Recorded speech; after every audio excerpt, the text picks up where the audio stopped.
और हम इंडिया की यंगेस्ट टीम है, यंगेस्ट टीम और यंगेस्ट प्लेयर, ये तो टाइटल है जो हमें थोड़ा अच्छा लगता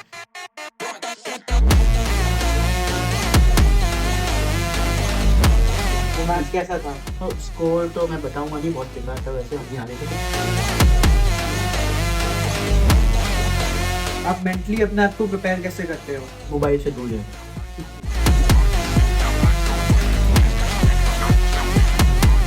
स्टार्टिंग में तो ऑफकोर्स सब ऐसे ही बोलते हैं, बट जब फैमिली को एक तरह से बिलीव हो गया,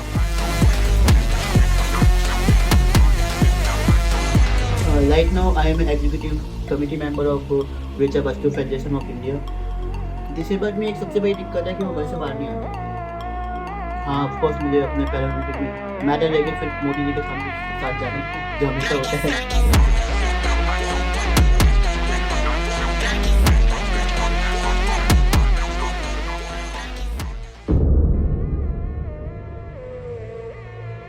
Joining me today is Rishabh, an international level wheelchair basketball player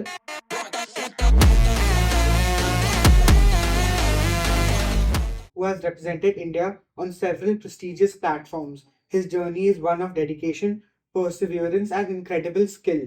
Rishabh, how did your journey into wheelchair basketball begin, and what inspired you to pursue it at an international level?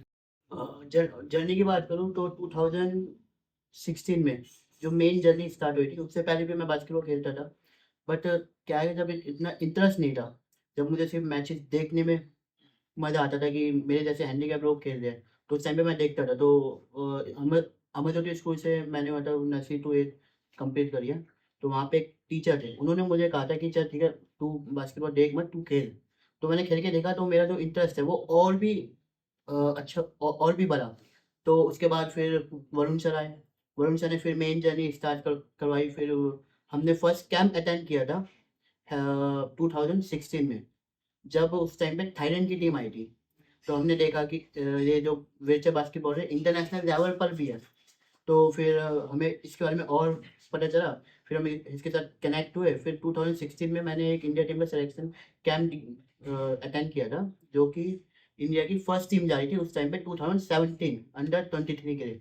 वो international level पर India की first team थी, जिसमें मैं part था, और मेरे साथ दिल्ली के दिल्ली के 2 और भी थे। तो उस टाइम पे हम इंडिया के यंगेस्ट किड थे जो इंटरनेशनल लेवल पे इंडिया को रिप्रेजेंट कर रहे हैं। वहीं से मेन जो जर्नी है वो स्टार्ट हुई। आपकी इंस्पिरेशन क्या रही है पूरी जर्नी में? किस चीज ने आपको हमेशा आगे बढ़ने के लिए मोटिवेट किया है? ऐसा कोई पॉइंट तो मैं बता नहीं सकता, बट ये था कि जब मैं बास्केटबॉल खेलता हूँ तो एक अच्छा लगता है, जो कि मतलब बाकी मैं हैंडीकैप लोगों को देखता हूँ तो वो इतने ज़्यादा डिप्रेस होते हैं अपनी लाइफ से, वो सोचते ही नहीं है, उनकी लाइफ में कोई मोटिव नहीं होता। तो वही सारी जो उससे एक तरह से वो बास्केटबॉल में निकलता है, जो भी मतलब एग्रेशन निकलता है, जो भी टीम के साथ निकलता है ऑन कोर्ट।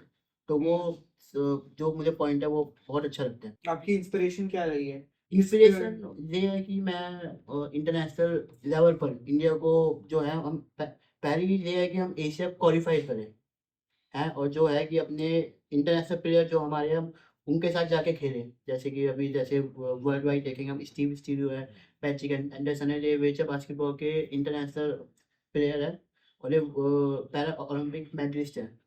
तो वो ये है कि हम वहाँ जाके उनके साथ खेलें और उनसे भी बहुत सारी चीज़ें सीखें। इसी से ही मैं आपसे पूछना चाहूंगा, आपके करियर की मोमेंट्स क्या रहे हैं जिनके चक्कर में आपकी ग्रोथ इतनी ज्यादा बढ़ गई? ग्रोथ एक तरह से ये पड़ी है कि हमने पहले इंटरनेशनल खेला, फिर हम नेशनल खेला, तो वो सबसे बड़ा की पॉइंट है। सो 2017 में हमने खेला, फिर उसके बाद हमने नेशनल्स भी खेले, दिल्ली टीम को रिप्रेजेंट करा। फिर दिल्ली टीम की पहले हम रैंक देखते थे तो 8 आ रही थी, 9th आ रही थी। फिर उसके बाद से फिर जब हमने ज्वाइन करा तो दिल्ली टीम की जो रैंक है वो पुश हुई है। लास्ट टाइम जब छत्तीसगढ़ में थे तो उस टाइम पे 5th रैंक थी, और हम इंडिया की यंगेस्ट टीम है।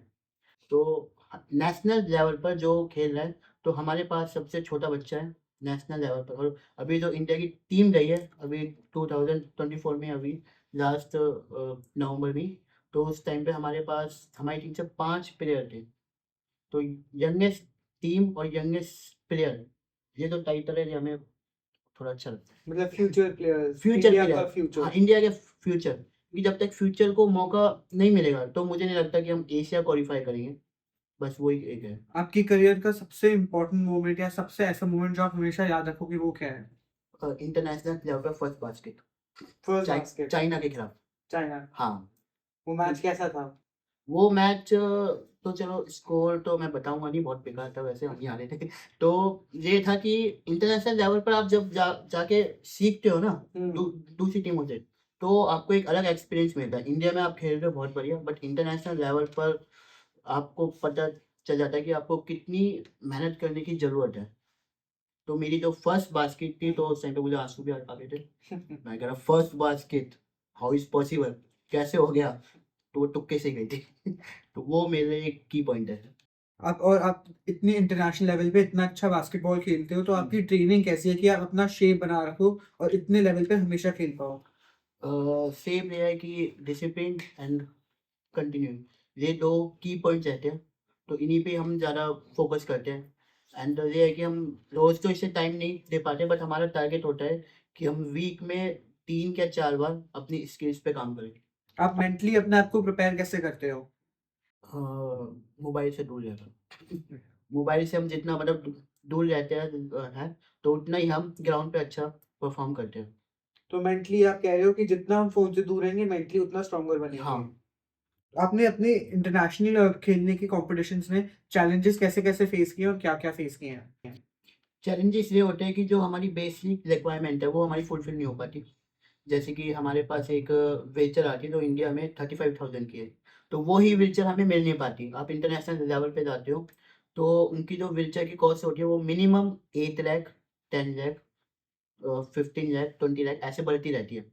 तो उनके पास जो बेसिक रिक्वायरमेंट है वो बहुत अच्छी है, तो जब भी जो उनकी रैंक है वो इंटरनेशनल लेवल पर इंडिया से बेहतर है। मतलब इंफ्रास्ट्रक्चर और कितना इंफ्रास्ट्रक्चर सपोर्ट मिल रहा है गवर्नमेंट से वो बिल्कुल उनके सही। पास बहुत ज़्यादा है। वो बहुत ज़्यादा है, वो वहाँ उन्हें बहुत सपोर्ट मिलता है, बट यहाँ कुछ पॉइंट्स से रह जाता है। बट अभी जैसे कि वरुण सर जैसे प्रेज़िडेंट बने हैं WPFI के, तो वो इन्हीं चीज़ों को कोशिश कर रहे हैं। मेन टारगेट उनका वही है कि जो प्लेयर है, उसको बेसिक रिक्वायरमेंट ज़रूर मिलनी चाहिए। व्हीलचेयर भी बड़ी मुश्किल से मिलती है, बट अब चलो इस पे काम हो रहा है वैसे।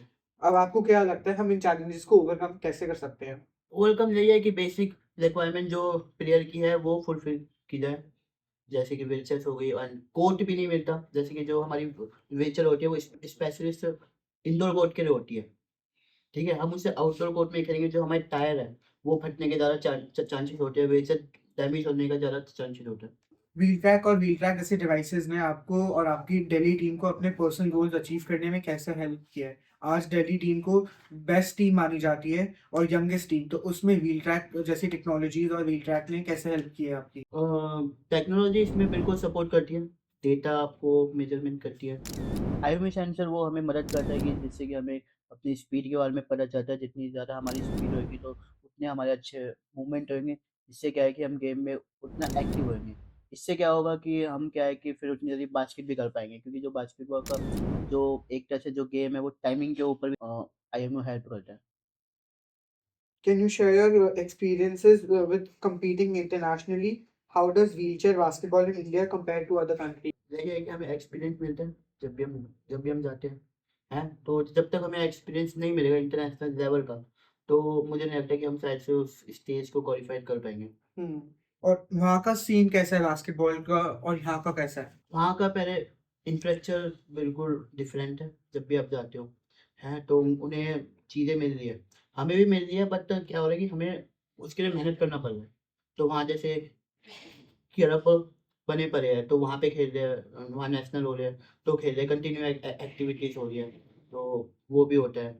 सो बस यही है। और कम्युनिटी और आपकी फैमिली ने क्या रोल प्ले किया है इस इतनी बड़ी सक्सेस में? इतनी बड़ी सक्सेस में फैमिली का बहुत इम्पोर्टेंट रोल्स है। फैमिली हो गया, टीचर हो गए और स्कूल्स हो गए, हैं? और मेंटर हो गए।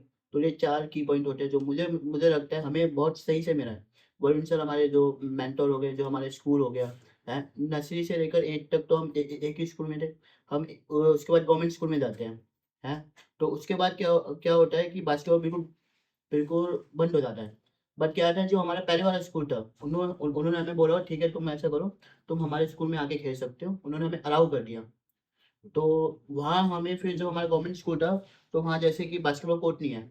तो हाँ। उन्होंने बोला कि हम तुम्हें कैसे सपोर्ट करें, बस हमने कहा कि आप ऐसा कर सकते हो कि हमें छुट्टी दे सकते हो, जिससे कि हम क्या है कि जो अपना आगे प्रैक्टिस कर सकते हैं। प्रैक्टिस कर सकते हैं और जो नेशनल में अच्छा परफॉर्म कर सकते हैं, इंडिया के लिए अच्छा परफॉर्म कर सकते हैं। और कम्युनिटी ने क्या रोल प्ले किया? आपको लोगों ने सपोर्ट किया या बोला नहीं, पढ़ाई पे ज़्यादा ध्यान दो? नहीं, स्टार्टिंग में तो ऑफ कोर्स सब ऐसे ही बोलते हैं, बट जब फैमिली को एक तरह से बिलीव हो गया, ठीक है, अब हमारा बच्चा कुछ कर रहा है तो इसमें तो फैमिली ने भी उल्टा सपोर्ट किया। मैं आपको एक चीज़ बताता हूँ, फर्स्ट क्लास से लेकर 8th क्लास तक मैं सिर्फ 2 जगह जाता था, स्कूल हो गया, ट्यूशन हो गया। इसके बाद से मैं घर से बाहर निकला ही नहीं हूँ। जो मैं घर के बाहर निकला हूँ, तो वो मैं 8th क्लास में गया था, वो भी विदाउट फैमिली हैदराबाद। तो वो स्कूल के साथ गया था। तो स्कूल ट्रिप पे? हाँ, नहीं स्कूल ट्रिप पे नहीं गए, नेशनल्स के लिए गए थे एक तरह से। तो वहाँ एक डेवलपमेंट कैंप था, तो इससे जब फैमिली को लगा ठीक है, अब ये है तो अब ये हमारे बिना जा सकता है कहीं पे भी, तो फैमिली ने कहा ठीक है अब तू जा। जा रहा है। हाँ, आप जा रहे हैं। और आपकी लाइफ में रोल मॉडल ने क्या रोल प्ले किया? कितनी हेल्प की और कितना आपको हमेशा संभाल के रखा? संभाल के रखा तो ये है कि हमारे हमारे ऊपर कुछ भी दिक्कत आती है तो जो जो रोल मॉडल होते हैं वो हमेशा खड़े रहते हैं। तो जैसे कि मैं वरुण सर का ही बोलूँगा, क्योंकि मुझे कुछ भी दिक्कत होती है मैं कहता हूँ सर ये मुझे दिक्कत हो रही है। सर कह रहे ठीक है, मैं इसे सॉल्व करने की कोशिश करता हूँ। एंड वो अपना 100% देते हैं, जो भी मतलब दिक्कत आती है हमारी टीम के ऊपर भी आती है, जो भी आती है, तो वो हमेशा खड़े रहते हैं। हमें पता है कि हम उन्हें फ़ोन करेंगे तो वो बंदा है हमारे लिए बस। तो आपको लगता है दूसरे लोगों को भी अपनी लाइफ में रोल मॉडल रखना चाहिए? रोल मॉडल और मेंटर, ये दोनों? 2 इम्पोर्टेंट चीज़ है। अगर ये क्या होता है, रोल मॉडल तो आपको सेव करेगा, ठीक है? जो मेंटर होगा वो आपको गाइड करेगा। आपको असल में गाइड करने वाला कोई नहीं है तो मुझे नहीं लगता फिर कुछ हो पाएगा। आपका रोल मॉडल कौन है?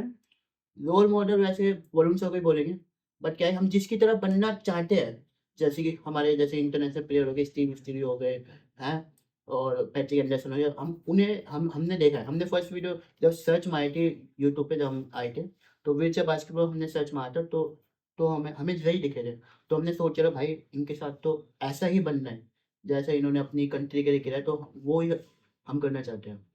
What advice would you give to young wheelchair athletes aspiring to reach the international level? Hmm. Disabled में एक सबसे बड़ी दिक्कत है कि वो घर से बाहर नहीं आते। तो पहले उन्हें घर से बाहर आना होगा, घर के बाहर आना पड़ेगा, दुनिया को देखना पड़ेगा, तब जाके वो व्हीलचेयर बास्केटबॉल में घुसते हैं। अभी जैसे कि मैं आपको एक पॉइंट बताता हूँ, जैसे कि अभी हम नेशनल्स गए थे, हुँ। तो हमारी दिल्ली वुमेन की टीम्स भी गई थी।